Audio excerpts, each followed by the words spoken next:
So now we can look at precipitation reactions. So a precipitate is formed when you have an insoluble solid at the end of a reaction. So in this example up here, you're taking potassium iodide, which is soluble, and reacting it with lead nitrate, which is soluble, and you get potassium nitrate and lead 2 iodide, which is insoluble.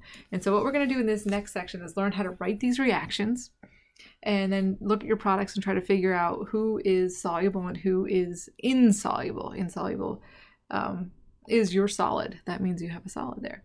So what's happening in this reaction is basically when you put soluble means it dissociates into ions, which means it's a strong electrolyte if it's a soluble ionic compound. So if I have like potassium iodide here, really in solution, as soon as that hits the water and dissolves, I have potassium ions and I have iodide ions.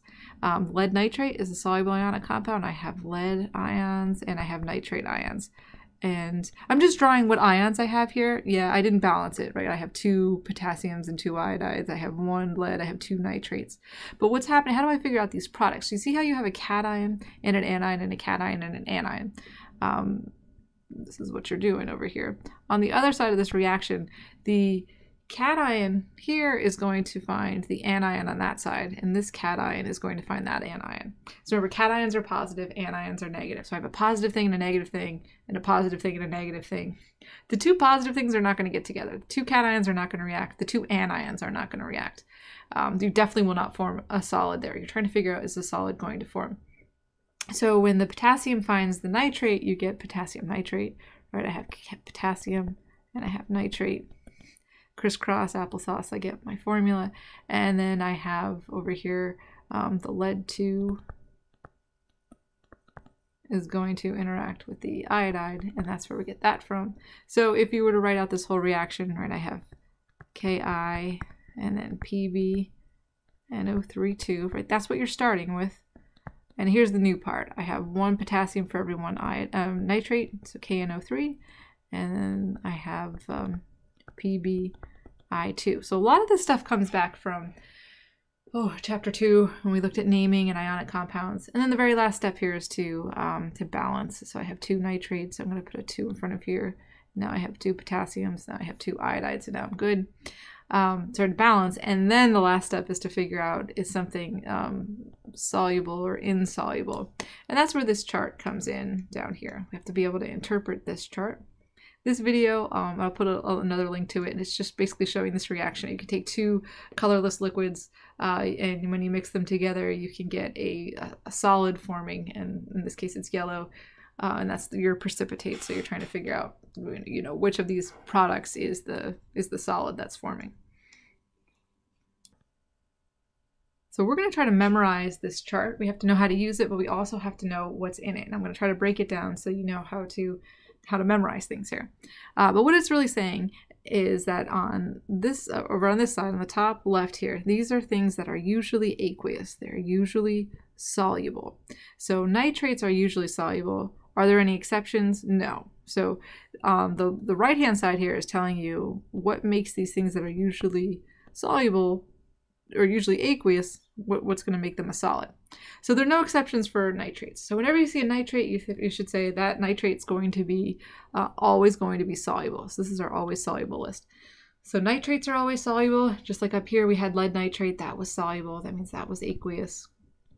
And potassium nitrate, also a nitrate, that was aqueous. So whenever you see nitrates, they're aqueous. You're never going to have a solid that is a nitrate. Acetates, that CH3COO-, those are also always soluble, so that's on our always soluble list. So that won't be an exception to the rule. It will not be a solid. It will not be a solid. Now we have chlorides, bromides, and iodides.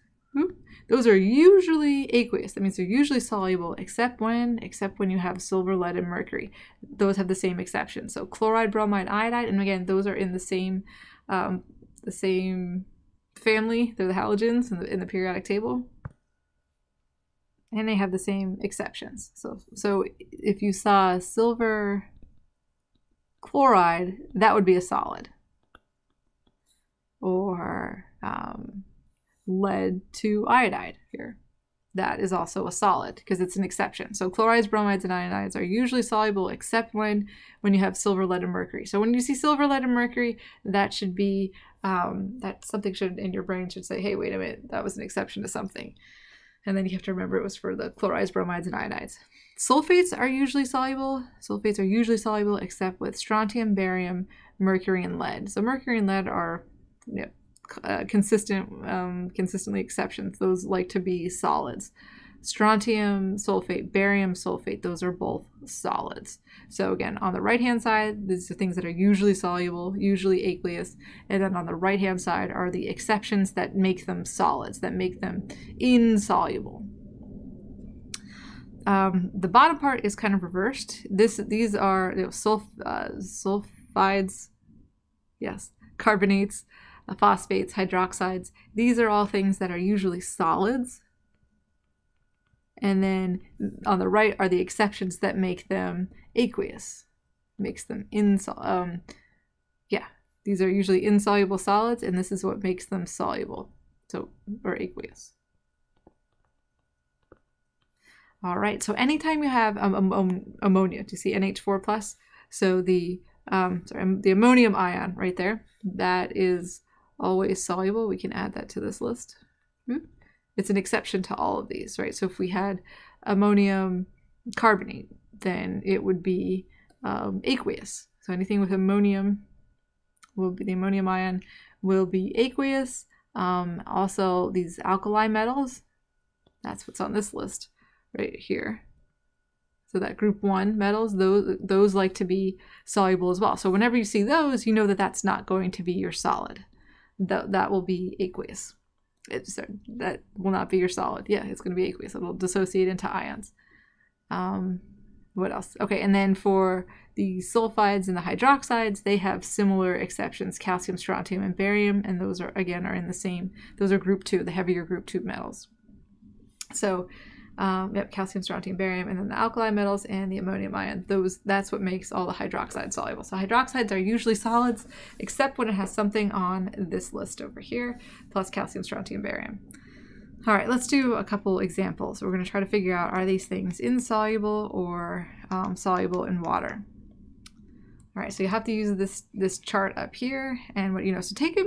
Well, let's do a couple. So hydroxides. So you look. The first thing you see here is cobalt-2 hydroxide. So you go to this chart and you say, oh, hydroxides are usually solids. They're usually insoluble, except when you have a group 1 metal, calcium, strontium, barium, or the ammonium ion. Cobalt is a transition metal, right? So that's not on the list. So that makes this guy insoluble. Let's do one more and then maybe pause for a second and try to figure out how to do these. Another way to do this is kind of like look at here, nitrate. Nitrates are always, it's on the list that's always soluble, right? So this is going to be soluble. What else is on that list of always soluble? Acetates. So this guy has to be soluble no matter what. There's no exceptions that make it insoluble. And then you can look for any group 1 metals. So potassium, right, that's a group 1 metal. Sodium, that's a group 1 metal. Those are on the always soluble list, right? That's right here. So anything that has lithium, sodium, potassium, rubidium, cesium, those are always going to be soluble. Anything with nitrates or acetates, always soluble. So look for those first. So this guy has potassium in it. It's going to be soluble. Sodium, that makes that one soluble. Now, what else can we look at? Things that are usually, oh, here's another one. Oops, sodium carbonate. Right, carbonates are usually insoluble. Let's go back over there. But because it has an alkali metal, sodium, it makes it soluble. So look for those first, and you will get a fair bit of the way through. All right, ammonium phosphate. Ammonium, that's that ammonium ion. Ammonium is NH4 plus. So you're looking at phosphates are usually solids, except when you have ammonium. So that's going to make this guy's going to be soluble. Lead 2 sulfate. So sulfates, if you look up here, sulfates are usually aqueous, right? They're usually soluble, except when you had strontium, barium, mercury, or lead. So what does that make this guy? insoluble, right? Insoluble solid. Silver chloride, we already did that one. Chlorides are usually soluble, except with silver, so it's one of the exceptions. This guy's going to be insoluble. And then magnesium sulfate, sulfates are usually soluble, except with strontium, barium, mercury, and lead. So magnesium sulfate is not one of the exceptions, so he must be soluble. So there's a whole bunch of problems to work through like that. This is kind of the first step before we start writing these double replacement reactions, which we're going to do next.